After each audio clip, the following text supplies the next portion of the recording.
Welcome to Movie Caps. Today, I will show you an action crime movie from 2009, titled, Shinjuku Incident. Spoilers ahead.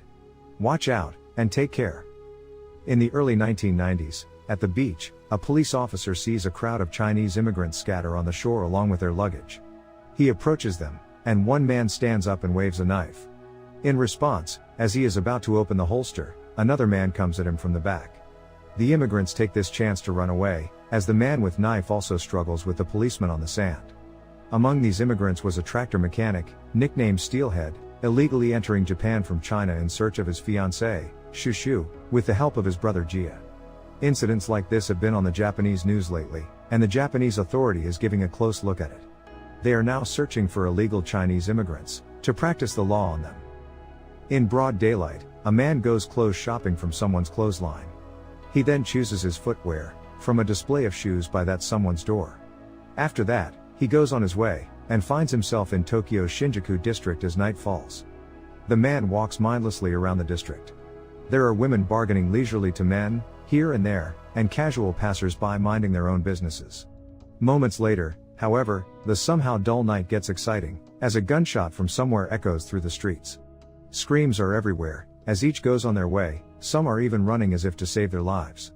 The man finds a hiding place in the form of a disregarded crate. He curls himself there, as he sees people running to wherever the police are not seen. In his crate fort, he looks back to his life in China, where people call him, Steelhead. Memories of a day flashes to him. Steelhead remembers walking into his girlfriend's house, with people gathering and talking about getting into Japan. He remembers talking to his girlfriend, Shushu, who had always dreamed of going to Japan. He never stopped her. Instead, he encouraged her to follow her dreams. In return, Shushu promised to return once she's made enough. She went to Tokyo, and broke her promise, when after some time nothing was heard from her. 2 days of walking, and Steelhead finds himself in front of a small house. A young man with curly hair and bright smile welcomes him with a hug. Jia, the young man, introduces him to everyone in the house, but food catches his attention, and he grabs a bite even before Jia finishes. Days pass by, with Steelhead learning how to live in the shadows. Jia shows him around, and introduces him to people like them, people who are considered aliens in the country, and are therefore sought by law. One night, while working in the sewers, adrenaline doubles in their systems, as cops pay them a surprise visit. They start to run, but still, the cops are able to put them to stop. One by one, the cops question them in line. One Detective Kitano, sees Steelhead, and directly questions him in his broken Chinese. While he does, other cops start cuffing the workers, and so they begin running away again. As the chase ensues, Detective Kitano finds his life in danger, as he falls down a chute and starts to drown. Steelhead gets back, and saves him, and runs away again. At that moment, Detective Kitano considers his life a debt from Steelhead. Steelhead continues to live in the shadows, considering half the usual pay of those in the light for the same job. Some of Jia's acquaintances tell him the great secrets of the black market, but just as Jia, he always refuses to follow. A young lady approaches him, and hands him a couple of bills for food. Then, an old man gets out of the restaurant, and calls the lady by her name. "Lily-san," exclaims the old man, as he merrily sings how Lily always takes care of him. The old man's merriment, however, is cut short as a group of men in black block them and ask for money. A bottle on his head puts the old man down, and makes Lily scream. Steelhead comes with a pipe, and waves it to the men. He puts some down with a pipe, and makes them run away with a bombastic scream of help. Lily gets them in a bar that she apparently owns. Her employees are all quick to assist Mito, the old man who is with her, as he has a shower of blood. She then leads Steelhead to the bar, and offers him food and drink. She also offers him work and money, but Steelhead refuses. He even gives back the money she handed him earlier. They spend the night over drinks, and sharing things about life. Another night comes for Steelhead, and he finds himself in another job with Jia. This time, they are at a fancy restaurant filled with people.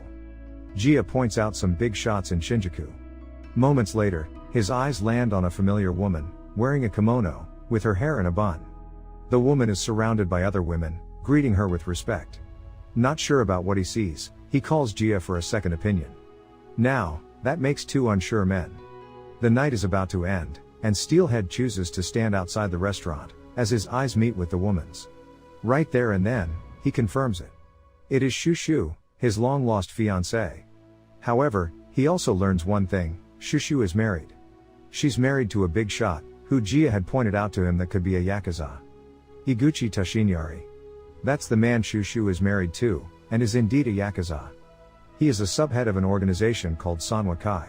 Saddened by seeing his fiancée with another man, he spends the night with Jia, drinking and partying with hookers. Steelhead makes a resolve that night. He tells Jia that he will now live for himself, even if it means playing against the law. Jia's acquaintances prove to be supportive of him, as they help him on the roll. They resort to many kinds of schemes, from stealing luxury items in malls, to tampering a machine in an arcade. Steelhead even gets more men in the job, and forms a team. Once sober, Steelhead decides to become a legal citizen of Japan, by any means possible. He and his Chinese friends begin a money laundering operation, but leave Jia out of it due to his kind-hearted nature. Unfortunately, Taiwanese triad leader Gao discovers one of his pachinko machines has been tampered with, fixed by Steelhead's group, and vows to punish the culprit.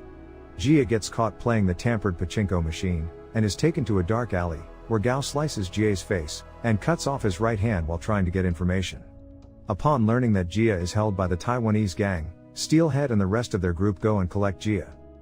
Full of anger, Steelhead sneaks inside Gao's establishment, and hides to take revenge, but instead learns of the plot between the Togawa group, rival allies, and Gao to kill Iguchi. Iguchi, unaware of the plot, arrives at Gao's. Just as Gao is about to kill Iguchi, Steelhead saves him by chopping off Gao's arm with his machete. Steelhead and Iguchi manage to escape, and Steelhead is welcomed to the Iguchi estate to recover. There, he has the chance to catch up with Shushu. Steelhead learns that Iguchi and Shushu have a little girl, Ayako. Shushu tells him that her name is now Yuko, and that she is happy with her new life. In gratitude for saving his life, Iguchi returns and offers Steelhead a high-paying job in the Yakuza, which he refuses. Later, Iguchi tries unsuccessfully to expose Togawa for the attempted assassination, but their boss makes Iguchi apologize for the accusations instead. Iguchi then asks Steelhead to be a hitman. Steelhead agrees under two conditions: he'll take control of Gao's territories, and legally become a citizen of Japan. Steelhead kills all of his targets, which results in a gang war within the Yakuza ranks. Iguchi is promoted, after Togawa and Steelhead becomes a vassal, under Iguchi with Gao's territories. Steelhead does everything to make a better life for his Chinese brothers, but has no interest in the daily operations of Yakuza activity, leaving the daily operations to his brothers, as he starts a successful tractor business. Sometime later, Detective Kitano meets with Steelhead, and warns him that all of his brothers have become corrupted. Kitano tells Steelhead that he would be arrested, along with his friends, with him charged as the head conspirator. He makes a deal with Kitano: he would find evidence to have Iguchi arrested, in exchange for his comrades' freedom. That fateful night, Steelhead and Kitano return to the Vassal HQ, to warn his comrades about their impending arrest, if they don't stop their operation. His brothers violently refuse to give up their rich lives they made with the Yakuza. Iguchi arrives, just as Steelhead is stabbed by one of his brothers. Meanwhile, the Yakuza can't tolerate Iguchi's leadership anymore. Gao and some others agree to take Iguchi down that night. Waves of Yakuza storm into the building, and proceed to kill everyone, with only Iguchi, Steelhead, and Kitano surviving. Gao is also killed with Steelhead's retaliation. Mortally wounded by Nakajima, Iguchi gives Steelhead a flash drive that contains data on the Yakuza operations, in the last act of vengeance against the Yakuza, for turning on him. As Kitano and Steelhead escape, the police arrive and arrest the Yakuza. After being split up from Kitano, Steelhead meets and bids a sorrowful farewell to a dying Jia, who had also escaped, but did not survive the attack at the Vassal HQ. Steelhead calls Yuko to meet in Okubo Station, along with Ayako, but Togawa has already taken Ayako hostage, and forces Yuko to tell him where Steelhead is headed. Nakajima intercepts Steelhead, the police arrive in time, and exchange gunfire with Nakajima and his men.